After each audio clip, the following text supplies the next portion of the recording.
നമസ്കാരം, ഞാൻ Kiran. Chemmanur international jewellers Kaumudi ഹെഡ്ലൈൻസിലേക്ക് സ്വാഗതം. Presented by NCDC.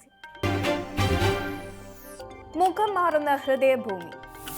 വിവാദ സന്യാസി വര്യനെ മുഖ്യമന്ത്രിയാക്കി UPയിൽ BJPയുടെ തീവ്ര ഹിന്ദുത്വ അജണ്ട. മുഖ്യമന്ത്രി പദത്തിൽ യോഗി ആദിത്യനാഥിന്റെ സ്ഥാനാരോഹണം ഉച്ചയ്ക്ക് 2:15.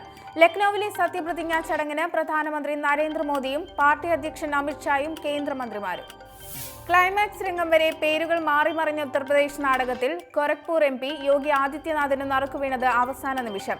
കേശവ് പ്രസാദ് മൗര്യയെയും ദിനേശ് ശർമ്മയെയും ഉപമുഖ്യ പദത്തിലേക്ക് പിന്തള്ളി ആദിത്യനാഥിനെ തിരഞ്ഞെടുത്തതിന് പിന്നിൽ RSS താൽപര്യമെന്ന് വ്യക്തം. സംസ്ഥാനത്തിന്റെ വികസനം മുഖ്യ അജണ്ടയെന്ന് നിയുക്ത മുഖ്യമന്ത്രി. ന്യൂനപക്ഷ വിരുദ്ധ പ്രസ്താവനകളിൽ വിവാദ നായകനും ക്രിമിനൽ കേസുകളിൽ പ്രതിയുമായ യോഗി ആദിത്യനാഥിന്റെ മുഖ്യമന്ത്രി പദം വഴി തുറക്കുന്നത് ചൂടേറിയ രാഷ്ട്രീയ ചർച്ചകൾക്ക്. 312 MLAമാർ ഉണ്ടായിട്ടും അവരിൽ ഒരാളെ മുഖ്യനാക്കാൻ കഴിയാത്തത് BJPയുടെ പരാജയമെന്ന് വിമർശകർ. പാർട്ടിയുടെ വർഗീയ മുഖം വെളിച്ചത്തായെന്നും ആക്ഷേപം. ഉത്തരാഖണ്ഡിൽ മുൻ RSS പ്രചാരകൻ ത്രിവേന്ദ്ര റാവത്തിന് പിന്നാലെ UPയിൽ ആദിത്യനാഥ് കൂടി അധികാരത്തിലെത്തുമ്പോൾ മോദിയുടെ വികസന അജണ്ടയ്ക്ക് മീതെ ജയം നേടുന്നത് സംഘപരിവാറിന്റെ ഹിന്ദുത്വ അജണ്ട. രാമക്ഷേത്ര നിർമ്മാണം ഉൾപ്പെടെ നിർണായക വിഷയങ്ങൾ വീണ്ടും ചർച്ചകളിൽ. മത്സര ട്രാക്കിൽ മലപ്പുറം. മത്സര ചൂട് നിറയുന്ന മലപ്പുറത്ത് തിരഞ്ഞെടുപ്പ് രാഷ്ട്രീയ പ്രചരണത്തിന് തുടക്കം. കഴിഞ്ഞ തിരഞ്ഞെടുപ്പിൽ അഹമ്മദ് നേടിയ വമ്പൻ ഭൂരിപക്ഷം കുറയാതെ കാക്കേണ്ട വെല്ലുവിളി UDFും അഭിമാന പോരാട്ടത്തിൽ LDFും. വോട്ട് ശതമാനം വർദ്ധിപ്പിക്കാൻ തന്ത്രമൊരുക്കി BJP. മലപ്പുറത്തെ തിരഞ്ഞെടുപ്പ് ചിത്രം വ്യക്തമാക്കി CPM കൂടി സ്ഥാനാർത്ഥി പ്രഖ്യാപനം നടത്തിയതോടെ മത്സരത്തിന് മുറുക്കം. PK കുഞ്ഞാലിക്കുട്ടിയുടെ പരിചയ സമ്പത്തിനെതിരെ ഇടതുപടക്കുതിരയായി MP ഫൈസലിന്റെ കന്നിയംഗം. ദേശീയ രാഷ്ട്രീയത്തിലെ മോദി പ്രഭാവം മലപ്പുറത്ത് വോട്ടാകുമെന്ന പ്രതീക്ഷയിൽ ശ്രീപ്രകാശ്. മലപ്പുറത്ത് കോൺഗ്രസും BJPയുമായി അവിശുദ്ധ സഖ്യമുണ്ടാക്കുമെന്ന വിമർശനവുമായി VS. 4 വോട്ടിനും 2 സീറ്റിനും വേണ്ടി ഏത് ജനവിരുദ്ധ കൂട്ടുകെട്ടിനും മടിക്കാത്ത പാർട്ടിയാണ് കോൺഗ്രസ് എന്നും അച്യുതാനന്ദൻ. മലപ്പുറം ഇടതു സർക്കാരിന്റെ വിലയിരുത്തലാകുമെന്ന് കോടിയേരി ബാലകൃഷ്ണൻ.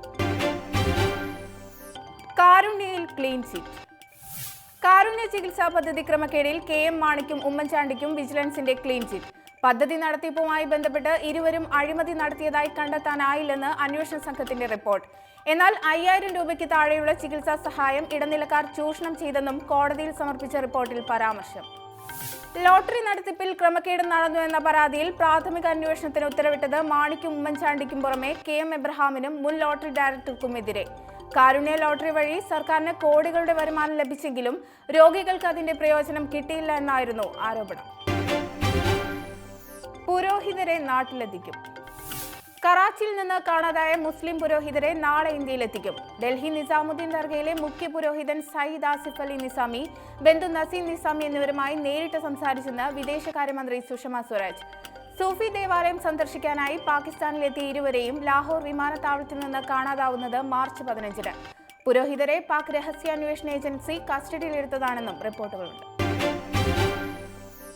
ജാഗ്രതയിൽ പാരീസ്. പാരീസിൽ ഓർലി എയർപോർട്ടിൽ സുരക്ഷാ ഭടൻ ആക്രമിക്കപ്പെട്ട സംഭവത്തിന് പിന്നിൽ ഭീകരബന്ധം സംശയിക്കുന്നതായി പോലീസ്.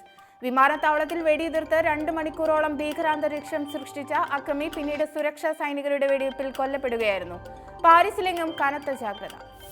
കൊല്ലപ്പെട്ട അക്രമി മോഷണത്തിനും മയക്കുമരുന്ന് കുറ്റകൃത്യങ്ങൾക്കും നിരവധി തവണ പിടിക്കപ്പെട്ടിട്ടുള്ള ആളെന്ന് പോലീസ്. എന്നാൽ ഇയാൾ ഇന്നലെ നടത്തിയ ആക്രമണത്തിന് പിന്നിലെ പ്രേരണ വ്യക്തമല്ല. വെടിവയ്പ്പിന് പിന്നിൽ ഭീകര സംഘടനകളുടെ സ്വാധീനം തള്ളിക്കളയുന്നില്ലെന്ന് Paris prosecutor. Chemmanur international jewellers Kaumudi headlines presented by NCDC സമാപിക്കുന്നു. പുതിയ വാർത്തകളുമായി 1 മണിക്കൂറിന് ശേഷം വീണ്ടും കാണാം. നമസ്കാരം.